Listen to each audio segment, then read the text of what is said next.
If you know that twice a year you want to go to a concert and each time you go to that concert, it's going to cost you, let's just say $300, that's $600 a year. Set aside $50 each month. Be honest with yourself. That way you don't have a huge hit in your budget when that variable expense does come up. Another thing, set money aside for birthdays and holidays and things like that that you normally don't set money aside for year round. This is the perfect opportunity to set up that sinking fund. The sinking fund is where every month you put money aside into a specialized account, bucket, whatever you want to call it. And then it builds up and accumulates, knowing that you're going to use maybe a lump sum or decent portion of it at one point in time. You can do this with your Amazon Prime membership, your credit card fees, vacations, gifts, entertainment, whatever it is in your life that you need to do it for.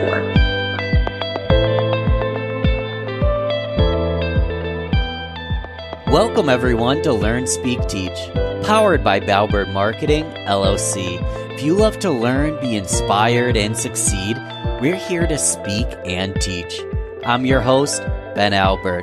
I believe if you're not living, you're dying. If you're not growing, you're withering. And if you're not engaged, you can turn this off right now. Because we here at LST are lifelong learners. And listen, I'm not your guru. I'm an ordinary guy on a journey to learn from the experts. My goal is to host each conversation with a beginner's mindset. Learn and let the experts speak and teach their truths. Join us! Oh yeah, and don't forget to subscribe. This episode is brought to you completely free. Get some stake in the game here. My fee for the show only takes a few moments. If you gain value from the episode, personally share with a friend and explain your favorite part. Bonus points. Please leave us a review on Apple, Google Podcasts, or anywhere you listen to the show. All right, let's get started. I am here with Mills Bender. Mills, what's up? How are you today? I'm doing really great. Hit the gym this morning, took my time getting ready for the podcast. Was really looking forward to it. So I'm good. How are you doing? I'm good. I'm super excited to talk to you. I mean, you are the owner and founder of Mills Knows Bills. You are a awesome, fun financial coach. You make it interesting. You make it fun. Thank you. And you're a speaker. You're an author. You're a podcaster. So you do a lot of things just like me. But let's give the 100,000 foot view. What is Mills Knows Bills and what do you do for your clients? Absolutely. So we are a team of, as of this moment, 5 people who help individuals and businesses master their money within 90 days. So that can look like no longer living paycheck to paycheck, being able to pay off your debt twice as fast, and lastly, the ability to reach your financial goals. So, wow, I want to learn how to do all these things. And and you're an author, you're a podcaster. Do you teach some of this stuff? Tell me about what you've written. Let's start there. Sure. So the first book that I published is a workbook. It's a money tips workbook, and it's 31 days of challenges for the reader to try. The idea is to find easy ways, painless ways, I would like to say, to save. Because if you are enjoying the process of saving, if it doesn't feel like something that's restricted to you, you're more likely to do it. Also, it shifts the mindset that you don't have to come into a lot of money to be able to save. It's the idea that the smaller changes overall have a larger impact. And then the book I'm currently working on is a workbook that talks, it's kind of like my 90-day program, my 90-day coaching program, but in book form. So there's activities in there. There's the opportunity to keep track of your finances in written form, because I know some people love that opportunity. I'm sticker obsessed myself. So it's just something fun to kind of put pen to paper and look at your finances there. I love this. I mean, it is all about putting pen to paper and taking those little steps, enjoying it. I want to get into how we can do this in 90 days. But first, just to put all this in the front, put it in the show notes as well. What's the podcast? Because I might want to listen to that as well, because I'm going to want to dive deeper and deeper. Sure. So you can find me on your preferred podcasting platform. It's just Mills Knows Bills. Very simple. Easy peasy. So Mills knows bills. That's in the show notes. Let's get into the really good stuff. So, I know personally, I sometimes feel like I'm living paycheck to paycheck. I personally, I'll make more money and then I'll just find another way to spend more money. So a lot of the listeners the same. They are living paycheck to paycheck or they don't have a ton saved. How do I Mhm. start budgeting? And like in 90 days, you can help me fix this and kind of solve some of my issues. Where do I start? Absolutely. Well, you definitely made a great point. A lot of people are living paycheck to paycheck. I don't remember the statistic off the top of my head. I think it's around 75% of Americans, but don't quote me on that. Sure. Um, They say that However, 98% of stats are made up on the spot, Mills. I'm sure they are. I'm sure you just made up that number too.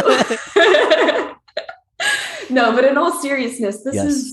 this is something that a lot of people struggle with. Right. And a lot of people have the common misconception that living paycheck to paycheck is only meant for those in poverty. When in reality, most of my clients make well over six figures and they're still struggling with living paycheck to paycheck. Mhm. It's something that is just holding them back because they don't know what they're bringing in, they don't know what they're spending, and they don't know how to control it. Instead, money is controlling them.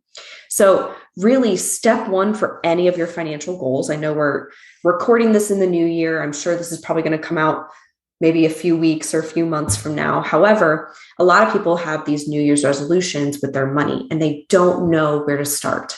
Step one is setting a budget.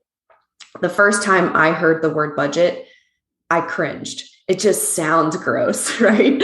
But now that I am in the space that I'm in, I've come to love that word because all a budget really is a monetary reflection of your priorities. So think about that. That alone allows you to shift your perspective on money management in and of itself. What I encourage people to do, and if you're a fixed income earner, this is a great place to start. Look at the money that you make each month, gross, pre tax, right? Mhm. Then take out the taxes. You don't have to fully understand how taxes are calculated at this point, but understand how much of your money is actually going to that category.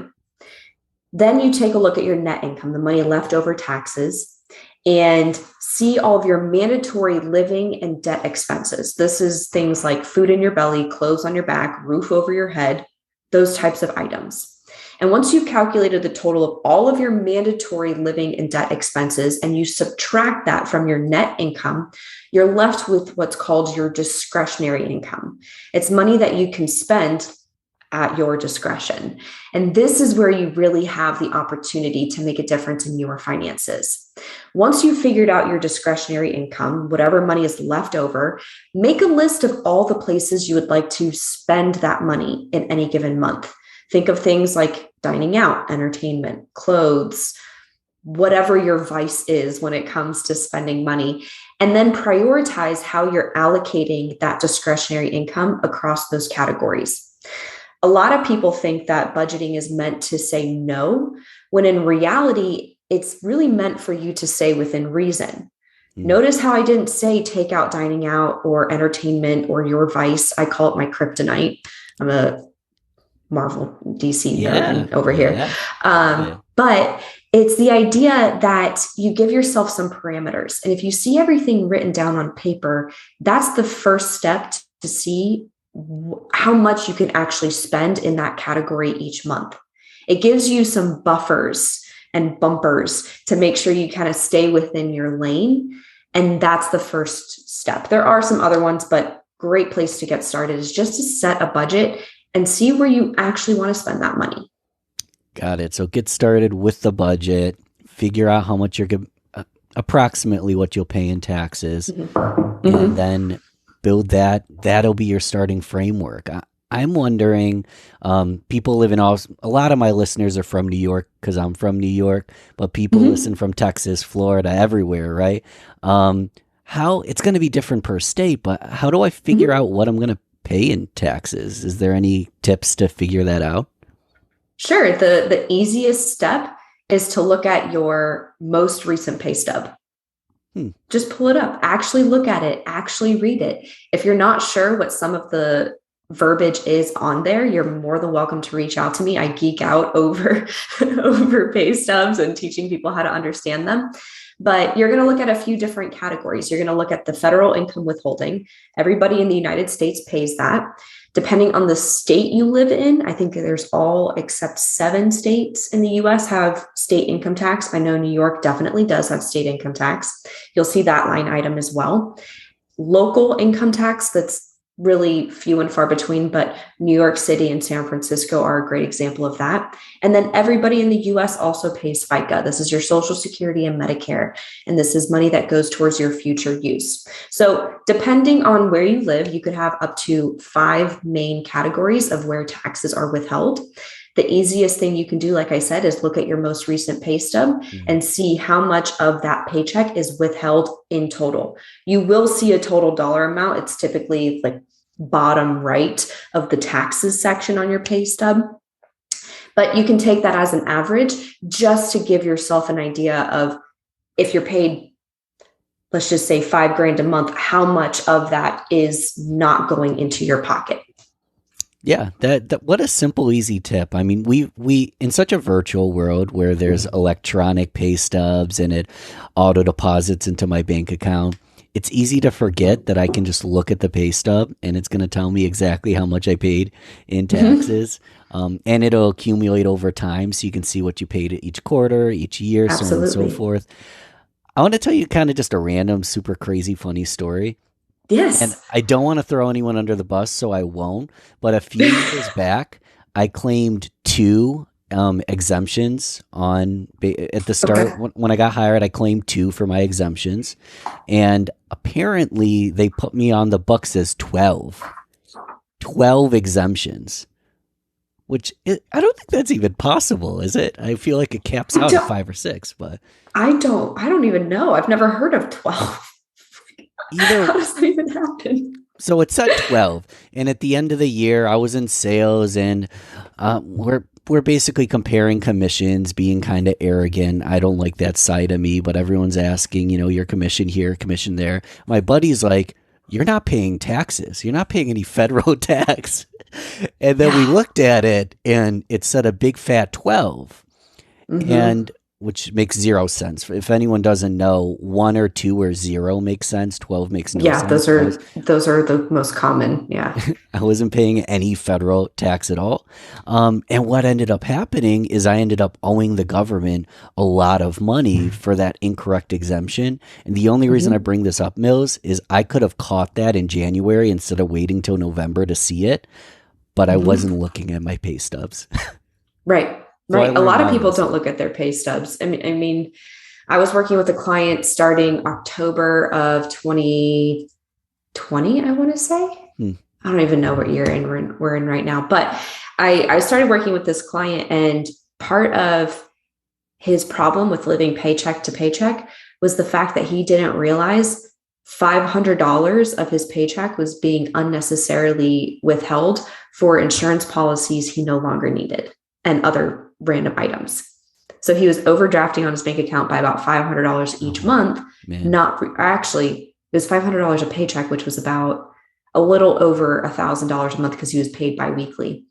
So that's $1,000 right there, give or take, that he just didn't realize. And that was money that he couldn't get back. So yeah, take a look at your pay stub, see where your money is actually going. You don't have to understand taxes, like I said right now, but knowledge is power, at least in the first step. Yeah, knowledge is power. So look at your pay stub, understand where the money's going, set up a budget. So I have this done, Mills. What do I do next? How do I stay motivated to keep on that budget? Because I know personally my favorite band comes to town. I end up spending too much money. I know personally it's a birthday. I want to buy a round of drinks for the crew. It's hard for me to stay motivated to stay on that budget. Do you have any tips or just insight on how I can stay motivated and not cheat on my budget? Well, first, be honest with yourself, right? Your budget's going to look completely different from my budget, and that's okay. That's why personal finance is called personal finance, Keyword right? personal. Personal. Be honest with yourself. If you know that twice a year you want to go to a concert and each time you go to that concert it's going to cost you, let's just say 300 bucks, that's $600 a year. Set aside $50 each month. Be honest with yourself. That way you don't have a huge hit in your budget when that variable expense does come up. Another thing, set money aside for birthdays and holidays and things like that that you normally don't set money aside for year round. This is the perfect opportunity to set up that sinking fund. The sinking fund is where every month you put money aside into a specialized account, bucket, whatever you want to call it. And then it builds up and accumulates, knowing that you're going to use maybe a lump sum or decent portion of it at one point in time. You can do this with your Amazon Prime membership, your credit card fees, vacations, gifts, entertainment, whatever it is in your life that you need to do it for. But actually sticking to that method, right? We got the mindset part done, but now the application, set up automatic account transfers. Or if you have a paycheck that gets directly deposited into your bank account, see if you can split it into multiple accounts. Personally, I have 6 personal accounts with my husband where every one has its own purpose. We have an emergency fund account, our vacations, house down payment. His name is Joe. We have a Joe's toy fund, as we call it. He likes to spend money on toys. Okay. Our checking account, and the last one we just closed because we no longer need it. But the idea is every dollar has a purpose. If you set up the systems in place to work for you, you don't have to be on top of it as often as you think, especially if you're being realistic with your numbers. Mm. So set up the systems, take the idiocy out of it. So the systems are there. Give myself permission to make a mistake once in a while. But I love that you mentioned how this is super personal. Now, you and I are having a conversation, but the listener is going to have a completely different income, budget, priorities. So, yeah, I suggest people sit down. How do I do that? So is there a way for me to sit down and figure out what to prioritize in my budget? Is there a way to take a deep internal dive? Sure. On my website, I actually have a free budget setting tool. Cool. So you can download it and it walks you through the process of identifying what's important to you. The tax estimator in there is automated as well. So again, you don't have to know everything about taxes, but it does break it down in terms of your mandatory expenses versus your extra expenses. No math is involved and allows you to prioritize what it is you need to do with your finances.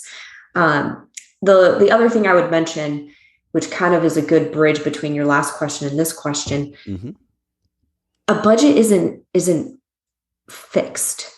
It doesn't have to be a one and done deal. It's flexible. When 2020 hit, I reset my standard budget at least 8 times because so many different things in my life changed. I was working a full-time job while building my business, but then I lost that full-time job. I found another full-time job. Okay, so now I have to figure out that income. And then I went to part-time, and then I started making money with Mills Knows Bills. And then this happened and that, right? There's so many different factors that can affect your finances. Don't be afraid of them. Don't feel like because they don't fit within the box that you can't change the box, right? Readjust it. But make sure that, again, you're being honest with yourself and your priorities as well. So readjust, be honest with yourself. I want to get into some of this a little bit higher level stuff because I know personally, I don't know what I'm going to make this year. This is my second full year in business and I don't know exactly what I'm going to make. And when I look at analytics for the podcast, a lot of my listeners, they're salespeople, they're entrepreneurs, they're agents, they're advisors. I believe, I haven't talked to all of them, part of why they like listening to a show like this is it is very business and personal development oriented. And a lot of people are commission based, they're revenue driven, and they're always trying to better themselves because they don't know how much money they're going to make in the next quarter. what it fixed is a little bit easier, I imagine, because you can just look at the Mhm. paycheck and have a quantifiable number that's pretty consistent. What about for the people that have no clue what they're going to make? Any thoughts or any tips on that? This is one of my favorite conversations because this is where the finance strategy and the business strategy kind of marry each other for a hot minute. So the benefit of being a variable income earner, whether you are an entrepreneur, as you and I talked about earlier, an intrapreneur, right, realtor, mortgage loan originator, whatever it is, if you don't have a consistent income, the benefit to that is your income's not capped. Mm. You can make as much money as you want. The risk and the con to that is there's typically no floor or a very low floor, right? So Right. how do we actually make the most of our variable income? I don't start with income and taxes when I sit down with my clients that make variable income. In fact, we start with their mandatory living expenses first and we calculate that total. So for argument's sake, let's just say that's $3,000 a month. Well, now this variable income earner knows that they need to generate at least $3,000 a month to cover their bare necessities. Taking a look at their business or their lifestyle, what does that look like? Is that one closed deal? Is that 2? Is that 20? Now they're not chasing dollar amounts. They have tangible metrics that they need to hit. How many conversations do they need to have to close those 2 people? But there's more to life than just meeting the bare minimums. A lot of us did not go into entrepreneurship to barely make ends meet. Sure. So now add on all the extras you want in your life. Make sure you include things like investing and retirement. Don't forget about those categories. And let's just say that's an additional 2,000. So now their base goal is 3,000, but their stretch goal is 5. Mm. Now, how many deals do they need to close? How many conversations do they need to have? So there's a little bit more strategy behind it, but it allows them to focus and hone in on how they spend their time as a business owner, regardless of how you make your variable income. Anytime somebody makes more than 5,000, I encourage them to specifically set that aside in an emergency fund of sorts to supplement the months where they fall a little short of their 3 to 5K. Mm. So it's a great way for them to take the cyclicalness of their income and make it a little less cyclical. You're still going to see some waves and it's not going to be perfect immediately, but it's something that you get to work towards and create that financial freedom for yourself. Love this. Okay, so let's say I know I need 3. You're saying stretch for 5. And if I make more than 5, that doesn't mean that I take everybody out to dinner. I can if that's in my budget, maybe I do, but Sure. I take that extra 1,000 or that extra 1, that's 6, and I actually save that for the time I don't hit the 3. Exactly. At least until you have a fully funded emergency fund. And the budget setting tool that you can download from my website talks about emergency funds in more detail, but you follow that method until you've kind of crossed over that hump of financial freedom. Then you can invest that 1,000, you can split it 50-50, however you want, maybe splurge a little bit, celebrate, do a little bit else. But yeah, you set yourself up for success. It does take some discipline, but most of us variable income earners need to have some level of discipline to be successful too. Yeah. What is this emergency fund exactly? Is that just a savings account, or is there a better way to do it where I can access my money in an emergency? But I'm worried about losing money to inflation. You know, if I don't use it, I lose it. Inflation outdoes my savings. Any thoughts on that? Yes. So let's start with what an emergency fund is. Yes. A lot of people think it is a set dollar amount, like $3,000 or $5,000, something fixed. However, as we talked about earlier, personal finance is personal. So an emergency fund is 3 to 9 months worth of your living and debt expenses combined. So let's use the variable income earner example again. Their expenses were at minimum $3,000 a month. Mhm. If they say that they want to have 3 months set aside, that means that emergency fund account should be in total $9,000. Why? Because if something happens where they cannot generate income, they have literally bought themselves time. They've bought themselves 3 months of time to figure out a game plan, right? You can also use it in case of an emergency, but the 3 to 9 months is solely dependent upon the individual as well. When I first started my financial journey, I wanted to have 9 months of an emergency fund, but I was coming out of a scarcity mindset where I found myself with only $1.50 in my bank account. That's what really triggered my whole trajectory. But as I've gotten more and more confident and comfortable, and I understand more about money management, I'm now comfortable with 3. It depends on you. It depends on your dollar amount, all of that. So now you've identified how many months, you know what your expenses are. So now you have your total dollar amount. Where do you hold that? Well, the industry states that you should keep it as liquid as possible, meaning it should be quickly convertible to cash without losing value. So money in a bank account, you need it in cash, you can get it immediately, doesn't lose any value. You have a home, you need to convert it to cash. If you need it immediately, what's the likelihood that you're going to convert it for the exact dollar amount that it's worth right now? It's not as liquid, right?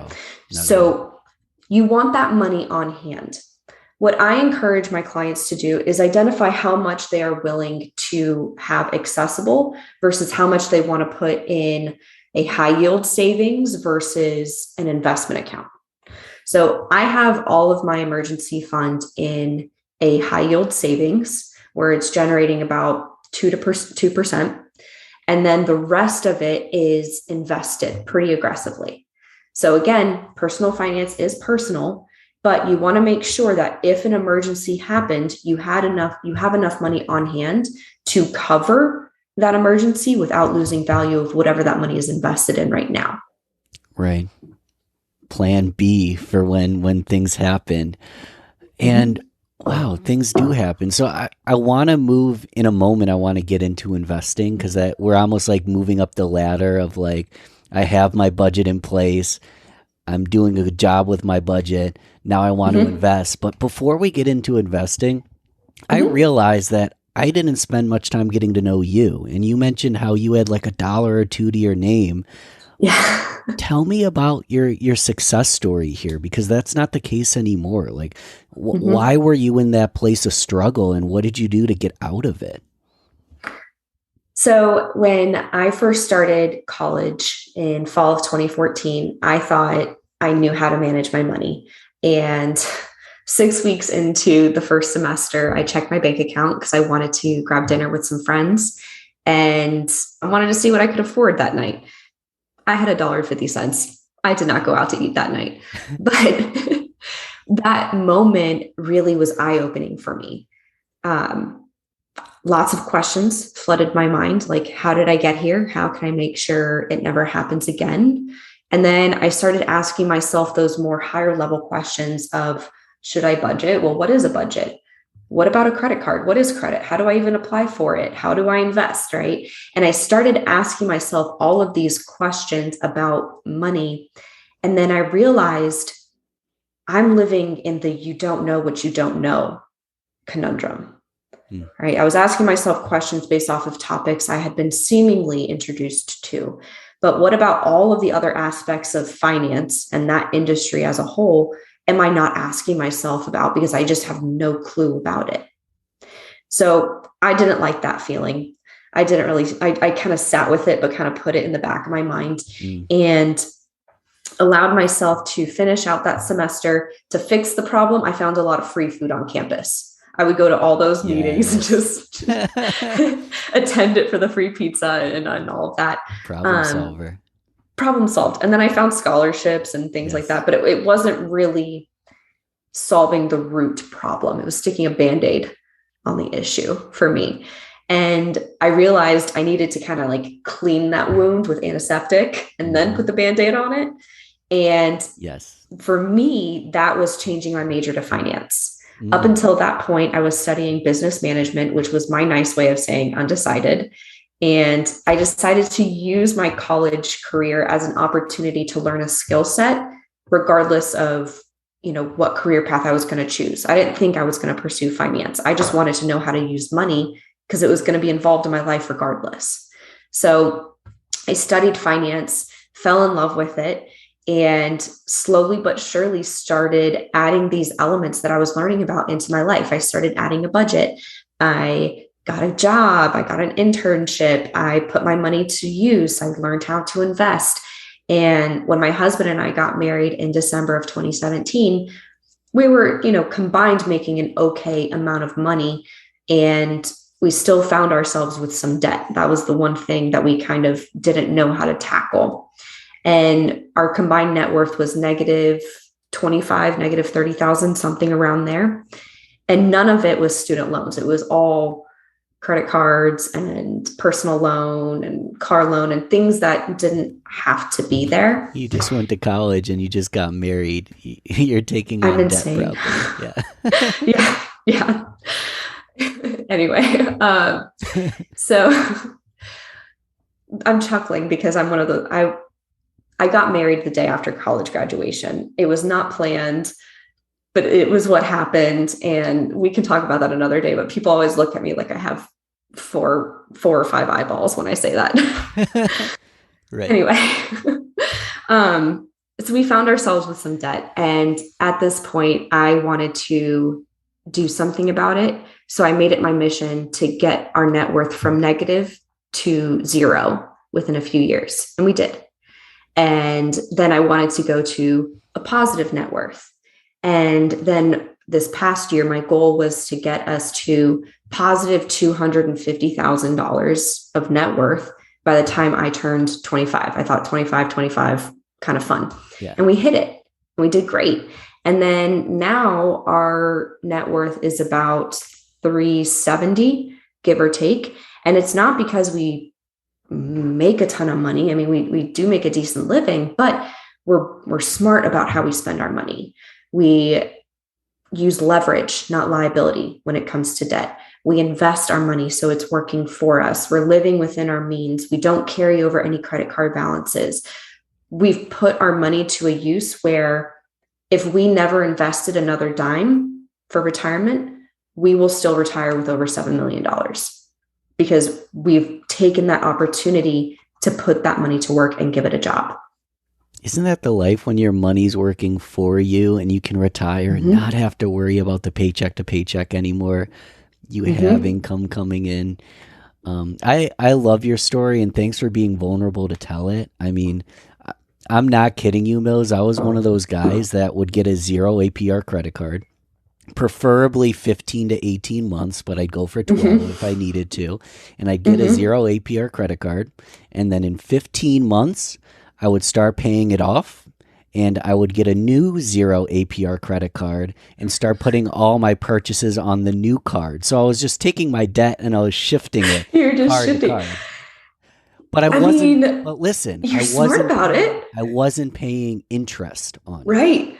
Right. That's definitely one way to do it. I wouldn't encourage it. But. I do say this in regards that if someone is going to be smart about it and pay attention, you can get a lot of benefits and freebies and not pay interest. But I used to wave that flag like I was a genius. And then one day it hit me that the debt wasn't going anywhere. I was just shifting it away. And it took me a while to pay that off. And personally, I have 0 debt currently. So I'm excited about that. This is not to brag, but I bring this up because I wish I had known this stuff 5-10 years ago. And I wish that my entrepreneurial, let's get bonus points, it was fun, but that wasn't the right method. So I hope people are listening because the best time to start, they say, is 5 years ago. Next best time to start's now.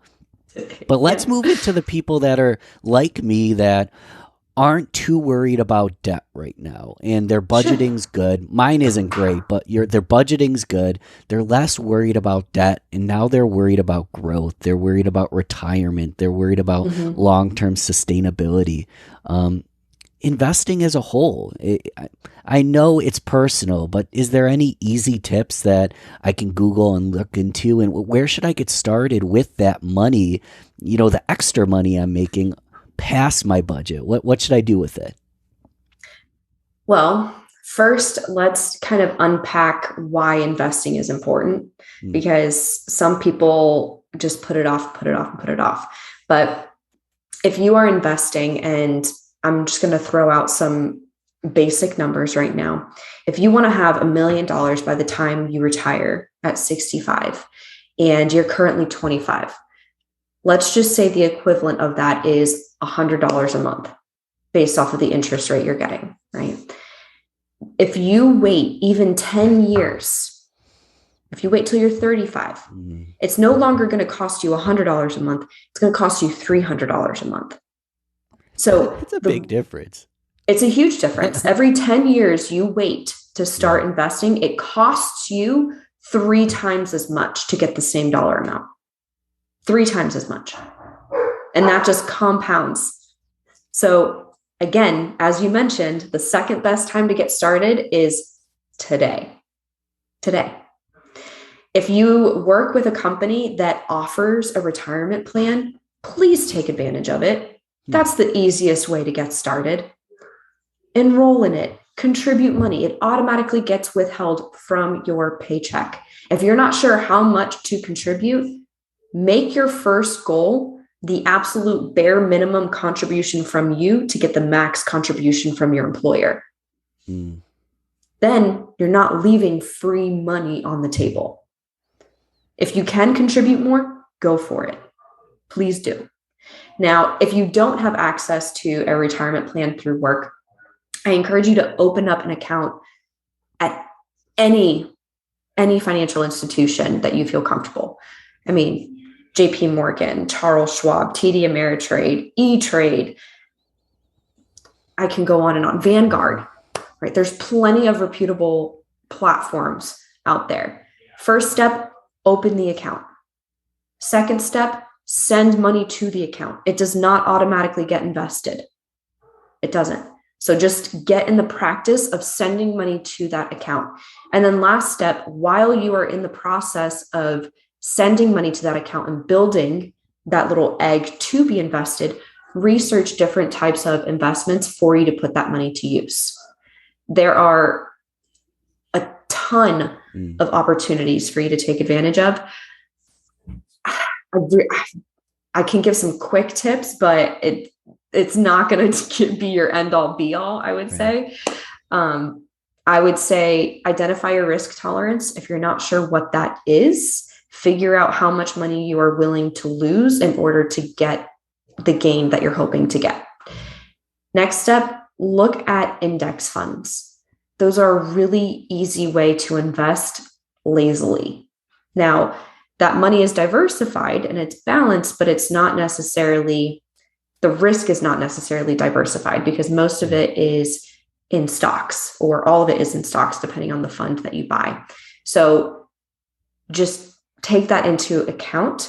Some good ones is the S&P 500 index or the Dow Jones Industrial Average Index. Those are two really good ones to look into. If you're the type of person that would like to do the research, Yahoo Finance, Google your favorite company, see what it's going for. Bloomberg and Motley Fool, those are 3 great websites to start doing research. I'm actually in the process of creating an investing mini series to go in depth on all of these different topics. So if somebody here is wanting more information on that, please let me know, because I know that there's a lot that goes with this. Yeah, and I'll put your information in the show notes, obviously, as well. I love the concept of being able to be a little lazy, put in the minimum amount of money possible to get the maximum contribution from my employer, put it in funds that are, and one thing that a lot of people might not know is you don't have to buy the S&P 500, right? Nowadays you can buy a fraction of the share, right? Right. That's a cool concept. So if I want to own Google, I want to own Tesla, I want to own Apple, and this is not financial advice, but if you want to own a company, you can own a fraction of that share. which is super cool. I like to invest in companies that my friends work at or local companies Yeah. and just have a little bit of fun with it. Again, this is not financial advice. As you can tell with the No, none credit of this card is thing, financial advice. as you can tell with the credit card thing, I can't give financial advice. I'm very personal. But do you set this stuff up, or are you more on the consulting, empowering, providing the framework, or can I come to you to just do it all for me? What exactly can you do for me? Sure. So I want to be abundantly clear. I Yeah. am not a financial advisor. I used to work in the industry, but I found my passion was the empowerment side. So educating people. So I set up the framework. I teach people how to set a budget, how to stick to it, how to set up the automatic account transfers, make sure that they are on track to reach their retirement goal, how much money you actually need to set aside to get to that goal. I educate them on where they can invest, how much, different types of investments, but I do not manage assets directly. I like to tell people you work with me for about 90 days, maybe a little longer if you want a little bit of extra help. And then the idea is you don't need me anymore. I don't Mm. want you to need me forever. I want you to be able to take this knowledge and run with it for the rest of your life. It's a great return on your investment because then it's something that you can teach to your spouse, Hmm. to your kids. It lasts you your entire life. So, again, I like to empower through education so that way they can handle it themselves. I love this. A lot of people, they do want to just be like, hey, here's my money, you manage it. Sure. Most people don't have that luxury, and they Mhm. want to feel empowered to take the wheel and drive and learn how to do it themselves. So tell us again how to keep in touch with you and learn more about this kind of stuff. Absolutely. Well, I'm always launching new courses and programs. You can take a look at them on my website, millsknowsbills.com. If you have any questions, you can email the contact info at the bottom of the website. You can also follow me on your favorite social platform. You name it, chances are I'm probably on it. The handle's the same, Mills Knows Bills. Easy Um, peasy. YouTube podcast as well. So any information that you're trying to find, chances are I have a free or inexpensive version of it. If you're looking to work with me one-on-one, you can email me at mills@millsknowsbills.com. Perfect. Very easy to reach you, Mills Knows Bills. Um, we're going to close out with the rapid fire round because rapid fire Okay. is short, sweet, either or. You can fill in the blank, just cross out, say whatever you want. It's completely Okay. subjective to you so people can get to know Mills just a little bit better. All We'll right. get I'm here started. for it. Let's go.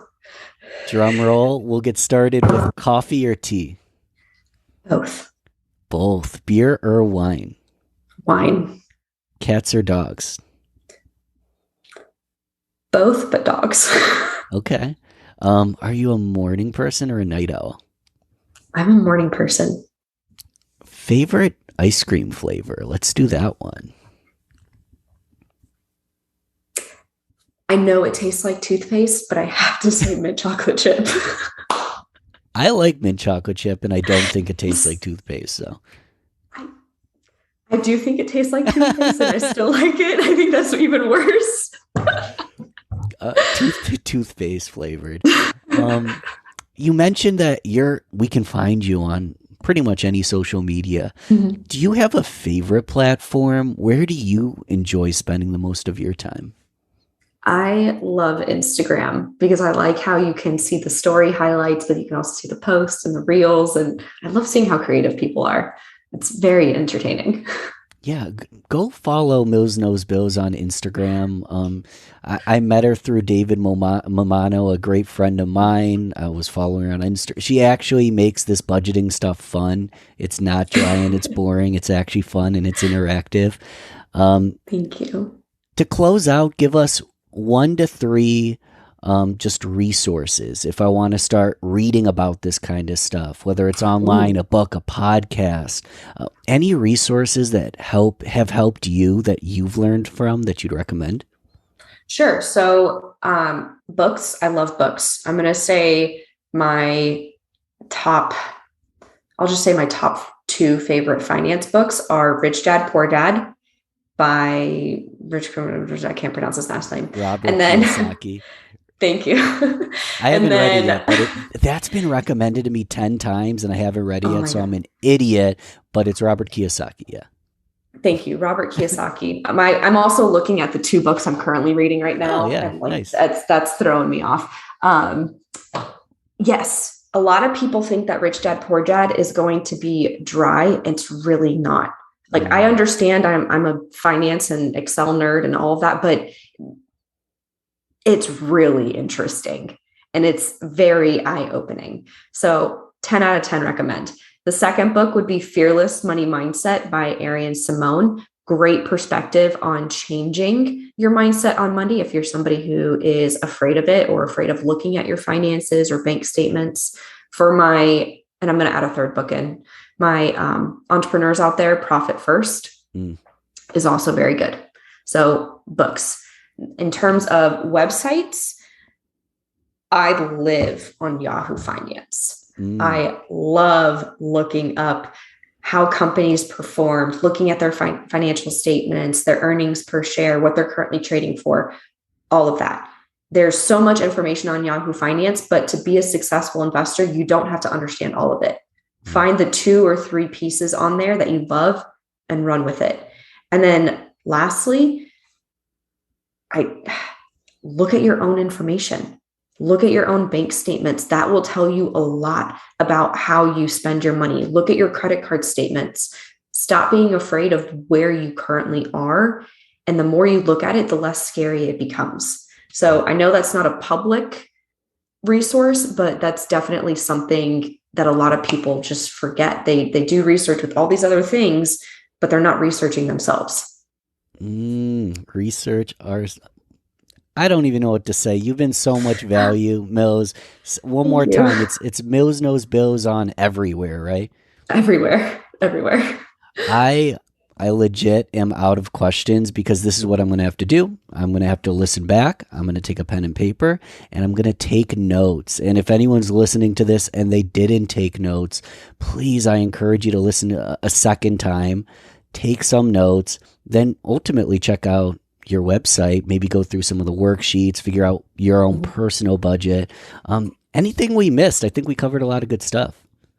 I don't think so. I think, like you said, now is the perfect time to get started. Get out of your own way and let's make 2022 fantastic. Mills Bender, thanks for coming on the show. I appreciate it. Thank you for having me. I really enjoyed it. Thank you so much. Thanks again for listening to Learn, Speak, Teach, powered by Balbert Marketing, LLC. You need to go subscribe if you haven't yet. This show is completely free. If you gain value from the episode, personally share with a friend and explain your favorite part. Leave us a review on Apple, Google Podcasts, or anywhere you listen to the show. All right. Thanks once more for listening to LST. I am so grateful. Talk to you soon.